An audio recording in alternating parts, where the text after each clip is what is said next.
मैं doctor Satish Kumar, senior resident endocrine department king George medical university Lucknow. मैं आज आप लोगों को बताऊंगा कि एक्यूट किडनी इंजरी क्या होती है। लेकिन सबसे पहले आपको ये बता दें कि किडनी का हमारे शरीर में कितना अहम रोल है। किडनी हमारे शरीर के होम्योस्टेसिस को मेंटेन करती है, जिसमें ये हमारे शरीर के वाटर को, हमारे शरीर के इलेक्ट्रोलाइट्स को, सबको बैलेंस करती है। अगर इसका ये बैलेंसिंग फंक्शन कहीं से डिस्टर्ब होता है, या तो फंक्शनल डिस्टर्बेंस हो या तो एनाटॉमिकल डिस्टर्बेंस हो, तो किडनी को हम डिस्टर्ब मानते हैं, किडनी हमारी गड़बड़ हो रही है, या फिर एक्यूट किडनी इंजरी हो रही है, या फिर कोई क्रोनिक किडनी डिजीज हो रही है।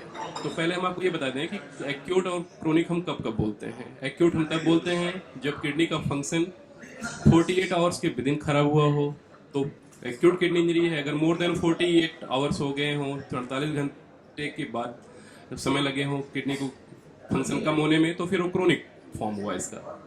तो एक्यूट किडनी इंजरी क्या है? Acute kidney injury loss of function, loss of और deterioration of function of kidney within 48 hours, this is called acute kidney injury.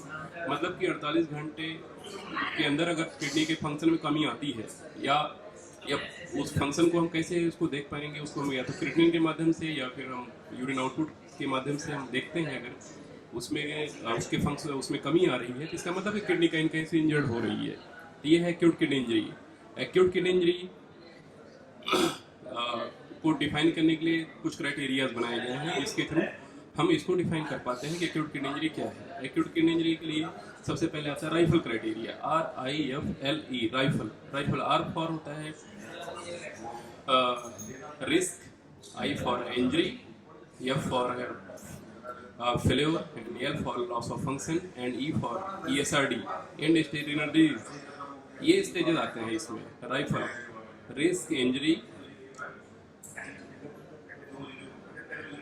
Loss of function, failure and ESRD, and stage kidney disease. ये है rifle criteria. दूसरा criteria ये 2004 में आया था। 2007 में फिर इसको और मॉडिफाई किया गया, उसमें यूरिन आउटपुट के माध्यम से भी बातें की गई कि इसको हम कैसे डिफाइन करें एक्यूट किडनी इंजरी को यूरिन आउटपुट के जरिए। तो उसमें ये था कि एक्यूट किडनी इंजरी नेटवर्क इसको बोलते हैं। 2007 में फिर ये क्राइटेरिया आया।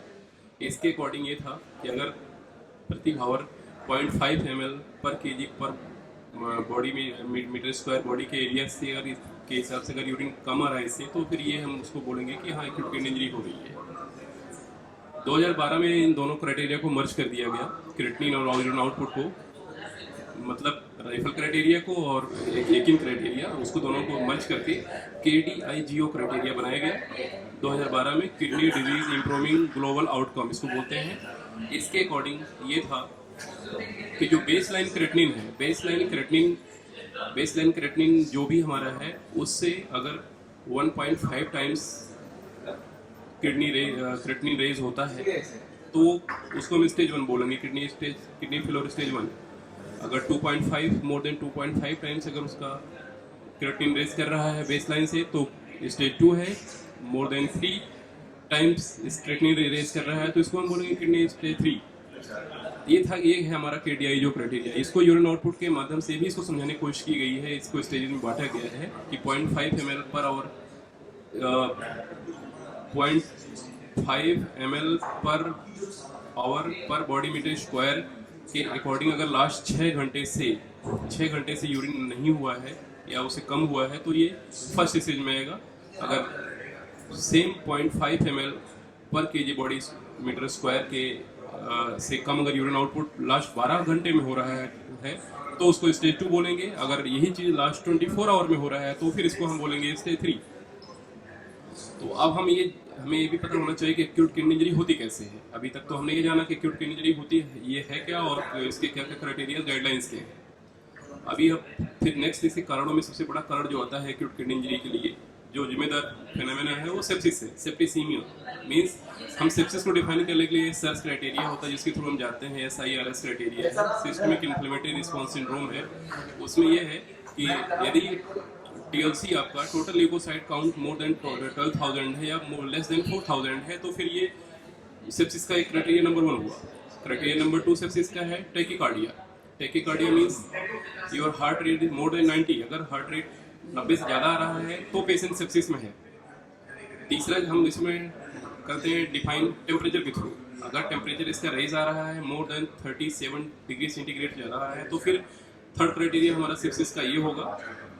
और चौथा हमारा क्राइटेरिया होगा टेकिपनिया आएगा, tachycardia, tachypnoea, TLC raise and temperature raise, ये 4 चीज़ें हैं। इसके थ्रू हम अगर इसमें से कोई भी 2 क्राइटेरिया, अगर 2 या 2 से ज़्यादा हैं तो ये सेप्सिस क्राइटेरिया है। ये फिर जिम्मेदार होंगे किडनी को फंक्शन को डिस्टर्ब करने के लिए, किडनी फंक्शन को लॉस करने के लिए। Means sepsis is the major cause. Number 2 cause में भी इज डायबिटीज़।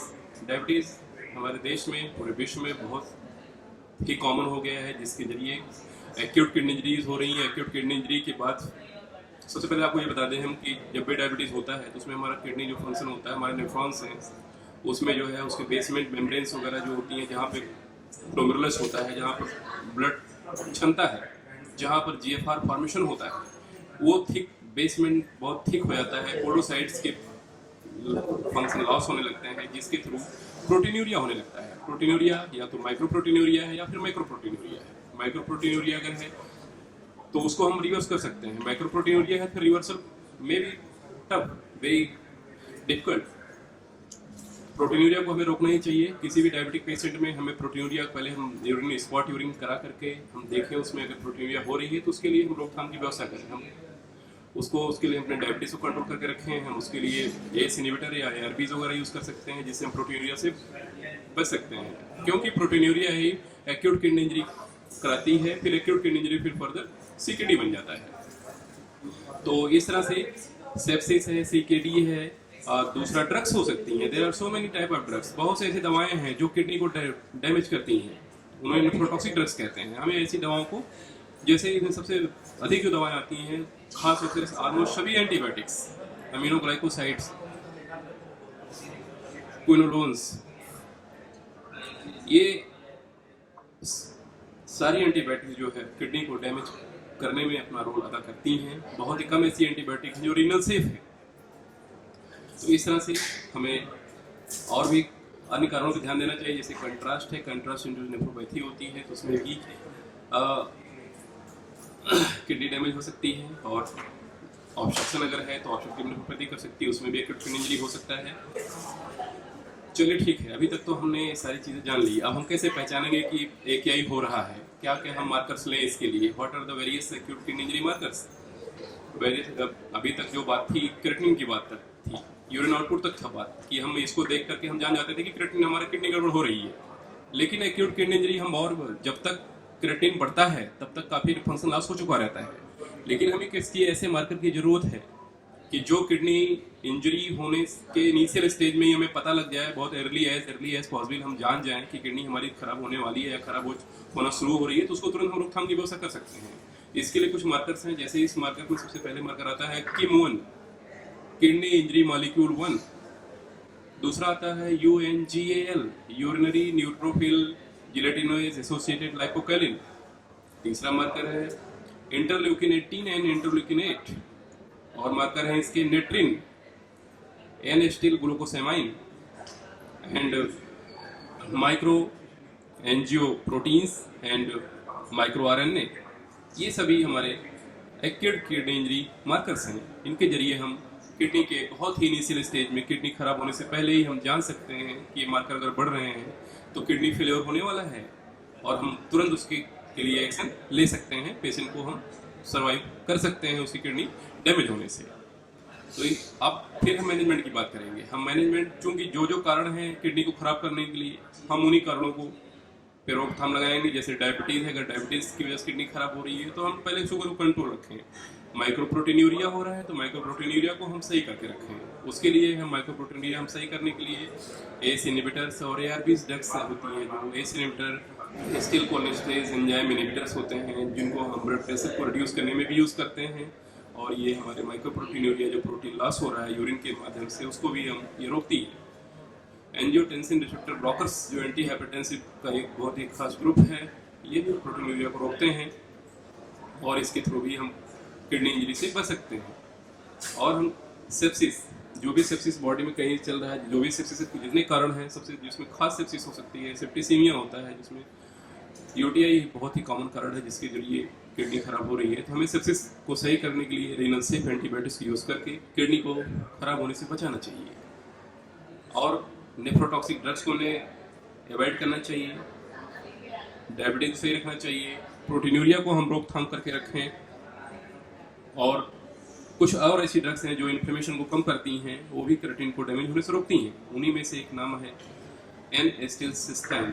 एन-एसिटिलसिस्टाइन ड्रग इन्फ्लेमेशन को कम करती है और इसके थ्रू केराटिन का रेस कम होता है, कम बढ़ता है फिर केराटिन, और किडनी लॉस कम होता है। दूसरा अल्फा कीटोएनालॉग्स हैं, उनके जरिए भी ऐसे ही होता है। टॉरिन है, ठीक है। तो आप सभी लोगों के लिए ये चीज़ें हैं कि एक्यूट किडनी इंजरी को हम कैसे रिवर्स कर सकते हैं, क्योंकि एक्यूट किडनी इंजरी को हम पूरी तरह रिवर्स करके हम सही कर सकते हैं अगर हम सही समय पे इस पर ध्यान दें। मरीज को अपने बचा सकते हैं, उसको डायलिसिस पे, रीनल ट्रांसप्लांट पे जाने से हम बिल्कुल रोक सकते हैं, उसको एक नया जीवन दे सकते हैं। एक्यूट किडनी इंजरी को ढंग से हम अगर समझते हैं, जानते हैं उसके कारणों को, उसके निवारणों को, तो हम बिल्कुल रोकथाम लगा सकते हैं। आज के लिए आप लोगों को ये इतना ही, धन्यवाद, थैंक यू।